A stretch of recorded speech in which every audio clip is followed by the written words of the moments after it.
My name is Dylan Rothbein. This is a presentation on disability and its intersections from a sociology-driven perspective. And so the reason why I think sociology can help disabled people interact with the world is because it talks about the social connections of people, of which particularly as autistic people, one of our key impairments is social connection to others. For instance, we feel like the social script that other people go by is in ours, and we don't always understand the social interactions of other people who are not autistic. Uh, Culture.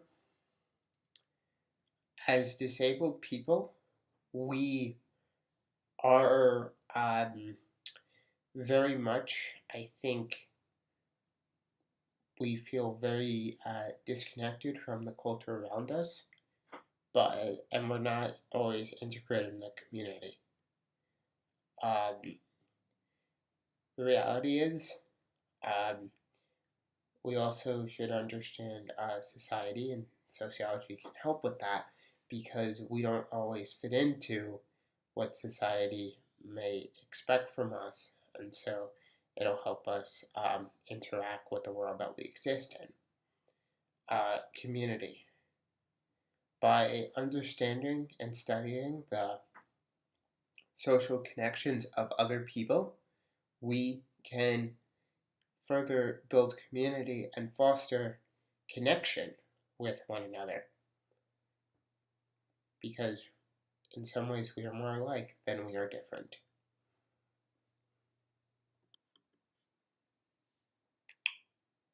Intersectionality. The idea of intersectionality comes from Audre Lorde, who was blind, gay, and a woman, and spent a lifetime in various grassroots movements, and was a poet as well. And this shows how people's different identities can intersect with one another. Consumerism. Consumerism is very important when we think about disability because not only historically have we been referred to as consumers by different community-based services organizations, um, we also are consumers in the sense that we're a voting bloc, we're a community, we're a constituency, and we are part of society like everyone else, and so we consume the same information. Class. There are disabled people in every socioeconomic class: poor, working poor, and working class, middle class, rich, so on and so forth. Gender. Disabled people can be of any gender or orientation. Disabled people exist from cisgender to transgender to non-binary gender. Sexuality.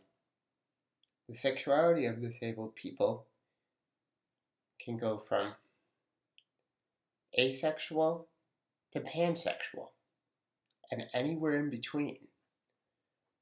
Education.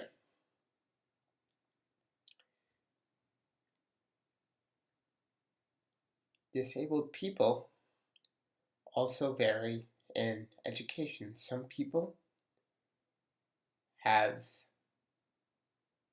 master's degrees, while others only have a high school diploma. Education of disabled people varies from person to person. Religion. There are disabled people in every religion.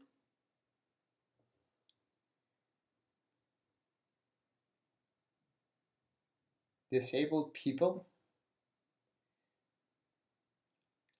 can be a part of any family, although they haven't always been identified yet.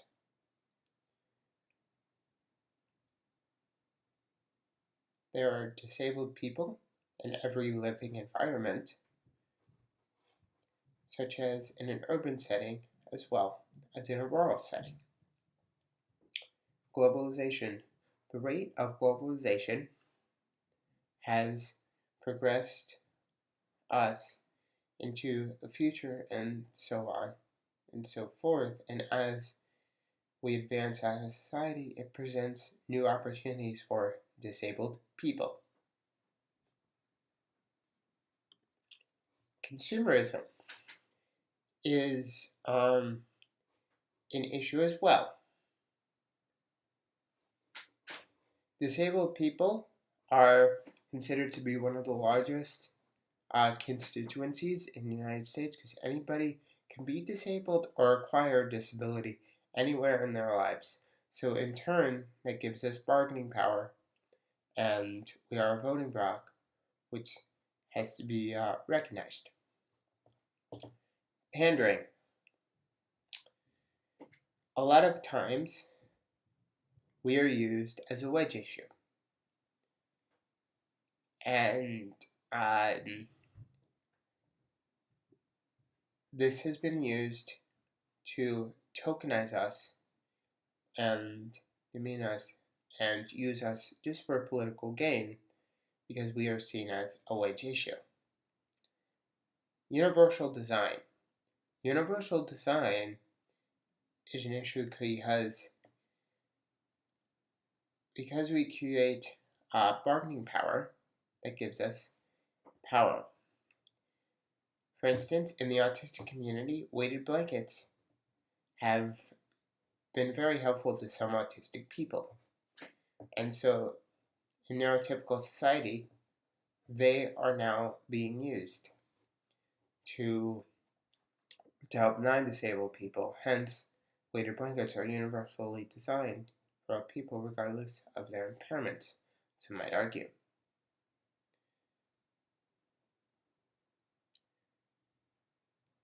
The media. We all consume media, whether it be the television we watch, the videos we watch online, or the billboards we see.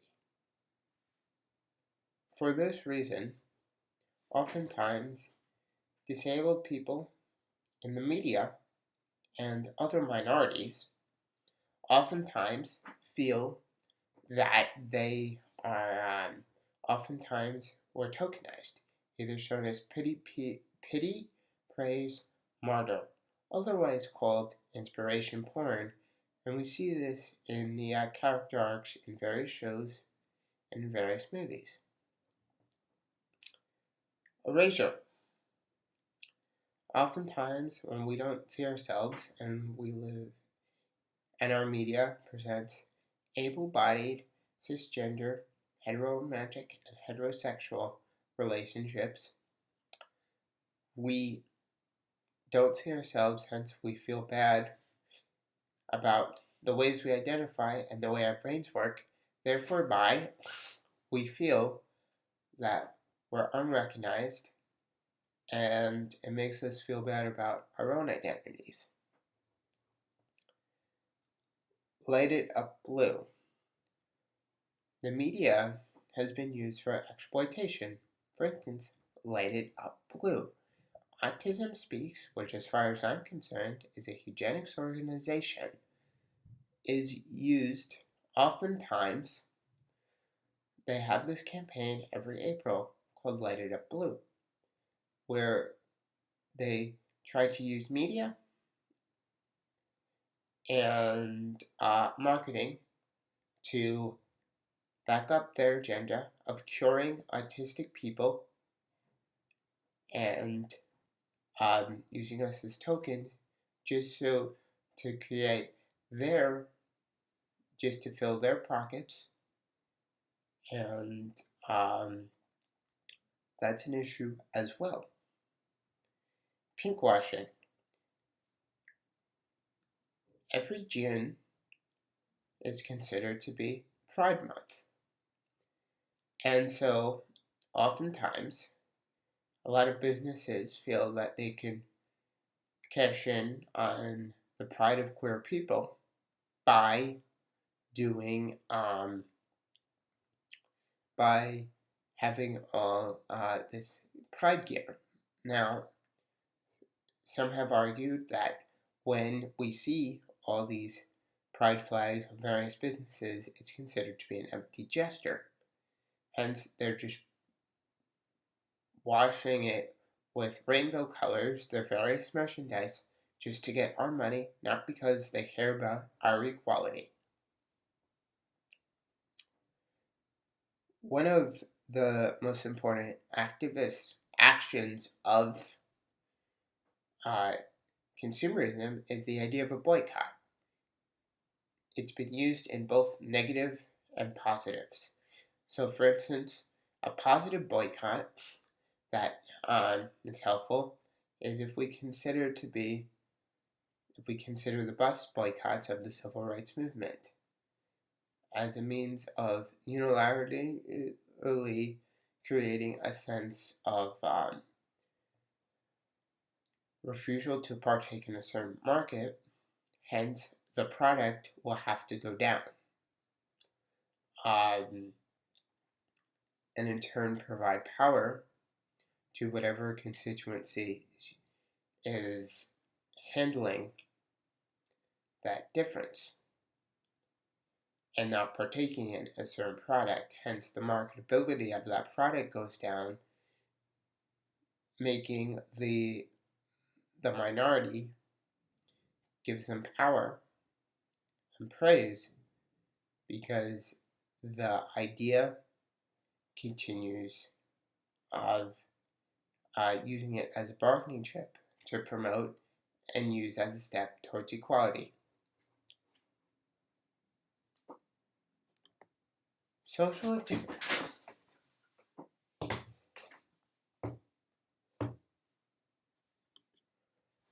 interaction is another issue to consider.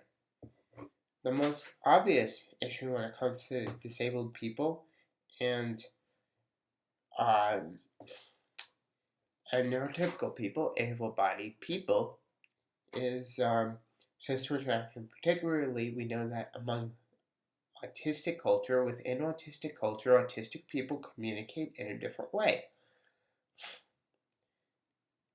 And the social norms vary from community to community. For instance, among neurotypical culture, it's important to engage in neurotypical is finding important to engage in social mannerisms, such as the social practice of saying please and thank you, to handshaking and saying hello and goodbye. However, my social norms as a disabled person does not include that. And because of how my brain works, I tend to interact with people in a different way. Now, just because I am culturally different than neurotypical people doesn't mean that because I'm working on the premise of my own values and my own communication style that I am any less or any more. It goes to show that social norms vary from community to community. Vernacular. In different communities, there are different social norms and terminology that get set. For instance, in the autistic community, we talk about our stims. Self-stimulation. Some of us rock, some of us flat, and some of us pace around rooms or wherever we can pace. And that's okay too. It's the same type of vernacular as whereas in the queer community, we also use vernacular as well. we use terms like allosexual to describe people who are the opposite of asexual. We use terms like AMAP, people who are assigned male at birth, or AFAB, people who are assigned female at birth. Preferred language. So in 1994, Jim Sinclair came up with this idea of, wrote an essay called Don't Mourn for Us, where he said that you can't separate autism from the person, hence this became the basis of the neurodiversity movement. Because of the history of institutionalization, there's been this push to say person first, where the idea is to think of the person and not the disability. Hence, a person is a person with a disability. Now, I personally believe in the tradition of Jim Sinclair that you can't separate disability from the person, because I am the product of my brain and I wouldn't have it any other way, and I can't be separated from it. Culture. Also, when it comes to preferred language, people also use this as a way of tokenization as well. We think about terms like special needs, which are considered to be euphemisms for disability. Now, I personally don't believe that I am special just because my brain works in a different way than other people's. Because after all, we're all different, and yet we're all the same. Culture. There are cultural differences between disabled people and non-disabled people. For instance, I've been in situations where I've hung around with young professionals who are not disabled, and when they're going around talking about all the jobs they do and what happened at their 9-to-5 job, the disabled person would say, well, okay, this is what happened at Dayhab. Now, they're not used to interacting with people who go to Dayhab. Hence, that's a cultural difference, and because we're on benefits, that's a consideration of ours. Also, our solidarity and common narrative and common history builds culture within us as disabled people and as minorities at large. Communication styles. There are different ways people communicate. Some people communicate with ASL, American Sign Language. Some communicate with spoken word. Some communicate with PECS, pictures. Some communicate with AAC, Augmentative Communication Device.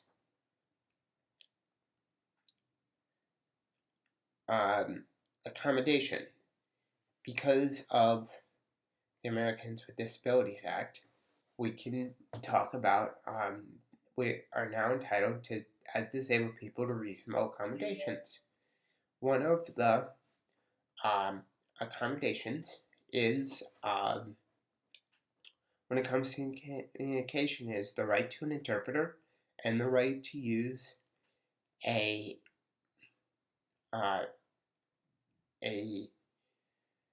the right to use an AAC device for those who are non-speaking. Social conformity. Another issue that comes up in how we interact with people is social conformity. In other words, when we take like social skills groups are oftentimes used to teach social skills to autistic people. I grew up going to social skills groups, and basically all they taught was this is how you interact with neurotypicals. Because what the subtext of that is our brain is better than yours, and the way we interact is better than the way you interact.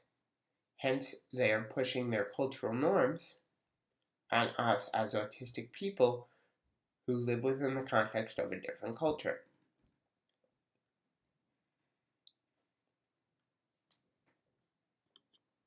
Being that there's a 90% unemployment rate for disabled people, and there is a 90% unemployment rate for disabled people and 88% live at home into adulthood, another issue is class. The cycle of poverty is an issue because a lot of people, because people are oftentimes, their socioeconomic class is based upon what their parents are. So for those who are born into a rich family, they are more likely to, even if they're disabled, get the resources they need to succeed. And in turn, they can develop um, the same success as anyone else who isn't disabled. Whereas those who are starting out with a working class and poor background will have to be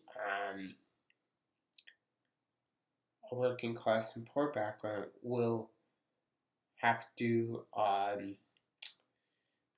will have a much bigger hill to climb. But if we think about it also, you can also say that because disabled people experience systemic barriers, education, and employment, and society's ability to support us in dealing with our impairments, that we do not oftentimes achieve the degrees or the jobs that other people do that give them economic stability. The safety net. Uh, a lot of disabled people are on benefits. A lot of disabled people get Social Security, food stamps, Medicaid, and Medicare. Demographics. So when it comes to disability,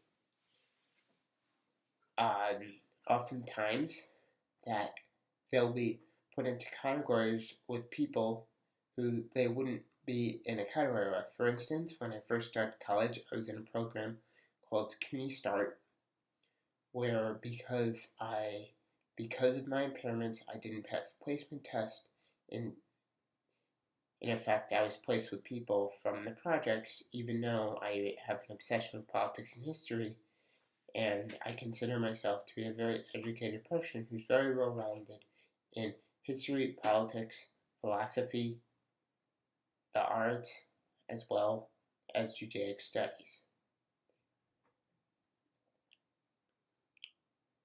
Another demographic issue is isolation. So I've spent time in at the Jamaica Social Security office. I was the only Jewish person there. Majority of the people were from the projects. Also, because we're disabled, working class, we are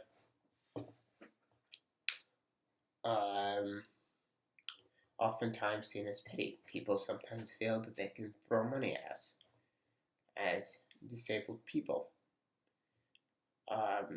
For instance, there have been times when disabled people have been used just as a cash grab. Oh, help this poor disabled person because they need money and all this stuff. When really, as working class and poor people, disabled or not, we all have pride. We all have integrity.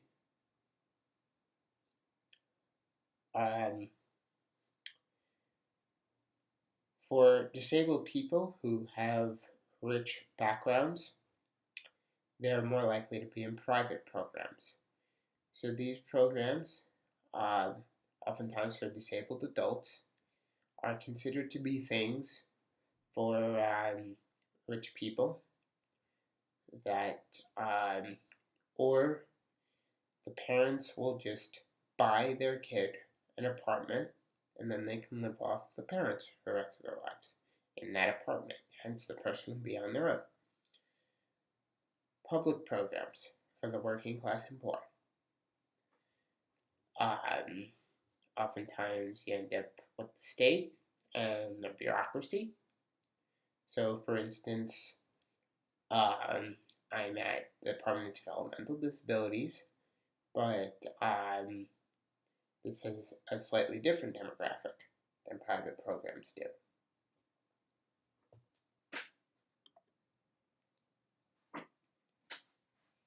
Gender is also a factor in a disabled person's life.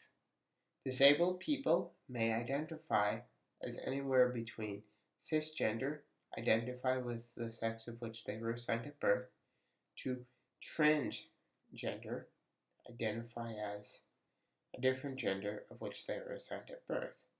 A lot of disabled people also identify as non-binary, neither male nor female. Gender expression. A person's disability can impair their gender expression. Hence, gender identity and gender expression are not the same. Disabled people, their gender identity is impaired.